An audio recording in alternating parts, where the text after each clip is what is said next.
Alors Salim, vous êtes un artiste multitalent, réalisateur, journaliste, animateur radio et ancien rappeur. Le Cèdre d'Octobre, c'est donc votre troisième documentaire, résolument engagé, qui revient sur la révolution libanaise qui a démarré en octobre 2019. Donc vous avez tourné les premiers instants de cette révolution et vous avez montré les différents visages finalement de cette révolution que nous appelons Thawra.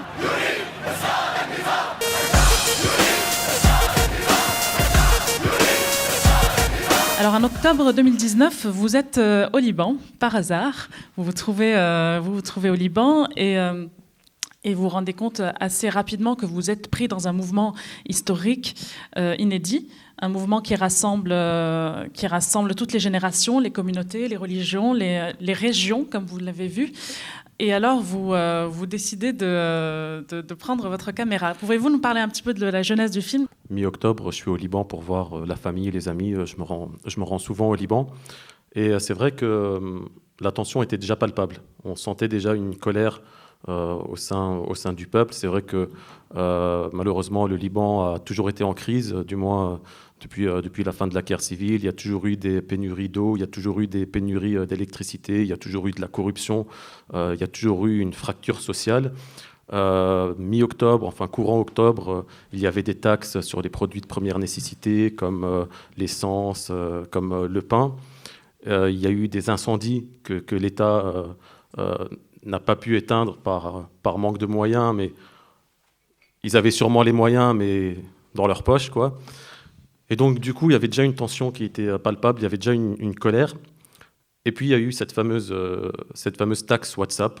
Le gouvernement a décidé comme ça qu'ils allaient imposer une taxe WhatsApp de 6 ou 7 dollars par mois pour que les utilisateurs du réseau social WhatsApp soient taxés. Et du coup, c'était un peu la goutte d'eau qui a fait déborder le vase. Et donc, le 17 octobre 2019, spontanément, de manière très naturelle, tous les gens sont descendus au centre-ville de Beyrouth. نحن كل واحد اليوم عم بيطلع يبكي يعيط يصرخ يسب ينكسد يضحك يحب يكره هيدي أول مرة كلنا سوا بنطلع نحكي مثل وكأنه عم نعالج حالنا نفسيا.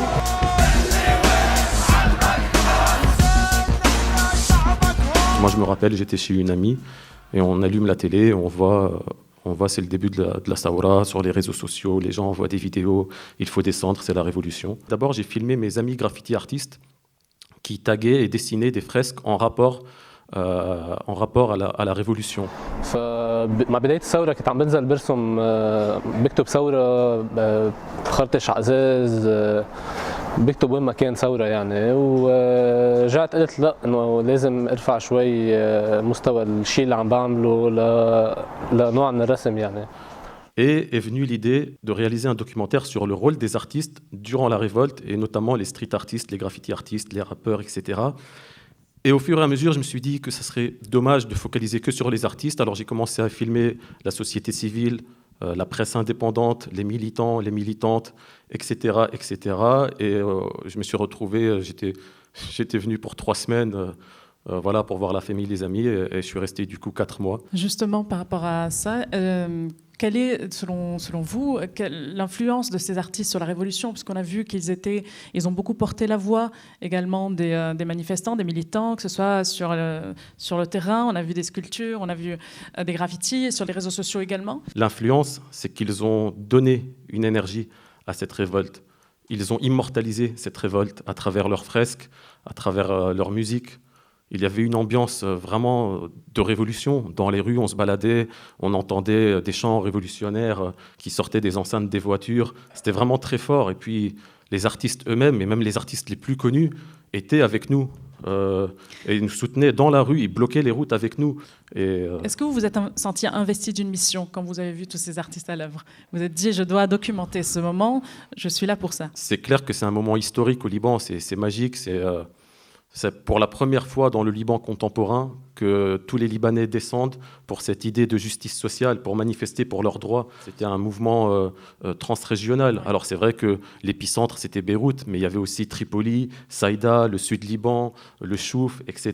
Il y avait vraiment une unité assez inédite. Depuis la fin de la guerre civile, on parle de corruption. On est témoin de tout ce qui se passe comme injustice sociale, que ce soit coupure d'électricité, d'eau courante, etc. Et en fait, là, ça a été vraiment une explosion de colère. On a enfin vu toutes les générations confondues dans la rue crier à l'injustice, parler de corruption, mettre enfin ce mot, ne plus en avoir peur. Exactement. Personne n'avait plus peur de rien. Voilà, on était 2 millions dans la rue. Donc pendant quelques semaines, la ville était à nu.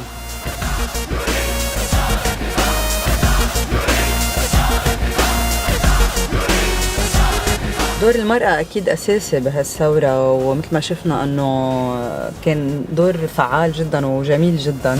Céline, vous parliez des femmes et effectivement, si on regarde vos 3 documentaires, un des dénominateurs communs, entre autres, c'est la présence très importante des femmes. Est-ce un choix délibéré ?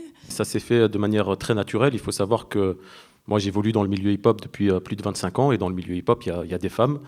Et quand j'ai réalisé Beyrouth Street, le hip-hop au Liban, donc j'ai interviewé à peu près une trentaine, quarantaine d'artistes.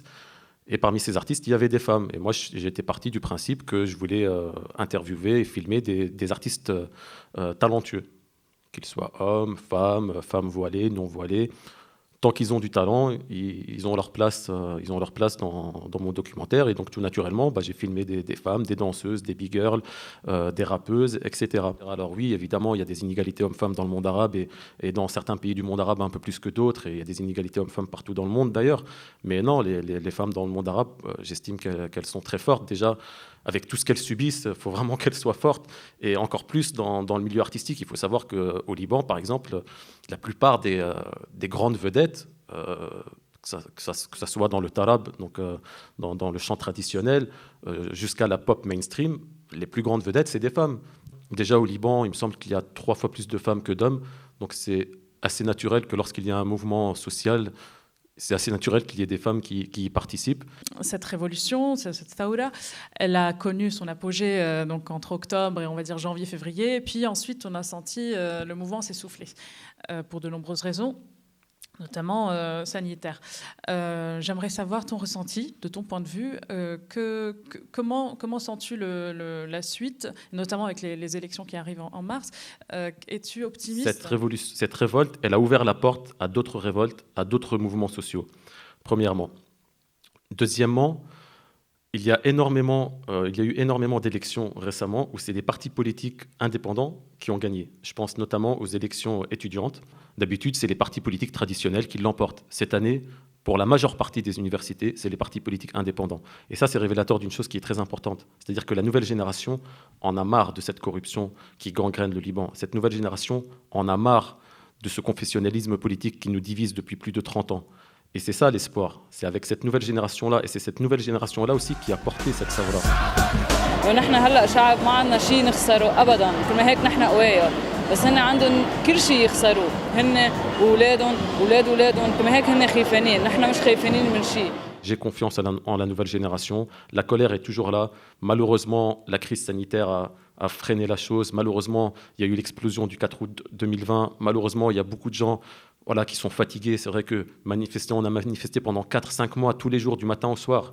Peux-tu nous expliquer la nuance que tu fais entre révolte et révolution? Bon, pour moi, c'est une différence qui est assez...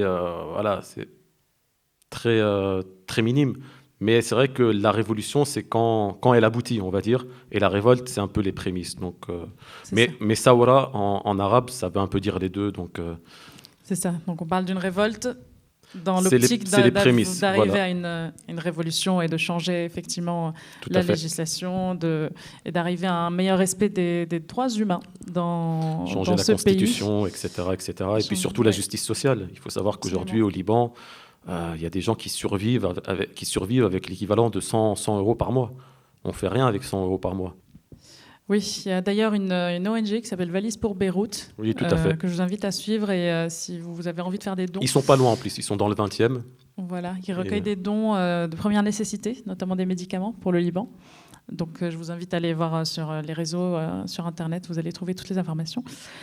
Voilà, merci Salim. Est-ce que vous avez des questions dans la salle ? Bonsoir. Est-ce que la révolution, la Saoura, elle a permis aussi à toute une jeunesse de se dégager du cloisonnement confessionnel ? Ouais. Oui, effectivement, durant cette révolte, il y a pas mal de jeunes qui étaient, qui avaient une sensibilité politique, politico-confessionnelle et qui étaient affiliés à un parti politique traditionnel. Et cette Saoura, durant cette Saoura, il y a eu un éveil des consciences. Et c'est vrai que c'est en train de changer au sein de la jeunesse. Alors pas tous, hein, je ne vais pas dire que c'est devenu Disneyland d'un coup, mais beaucoup de jeunes, j'ai rencontré en tout cas beaucoup de jeunes qui me disaient « Moi avant, je supportais le Parti du Futur, moi avant, je supportais le CPL, moi avant, je supportais Harakat Amal, etc. etc. Mais maintenant, je supporte plus personne. Kellon, yani Kellon, ils sont tous pourris. Et on va s'organiser nous-mêmes. Donc c'est vrai que cette idée de sortir du système politico-confessionnel commence à émerger. Je complète simplement en disant que la logique s'est inversée dans le sens où peu importe le parti politique, ce qui compte, c'est l'individu au centre de tout, c'est le citoyen au centre de tout, indépendamment de son appartenance religieuse, politique, de genre, etc.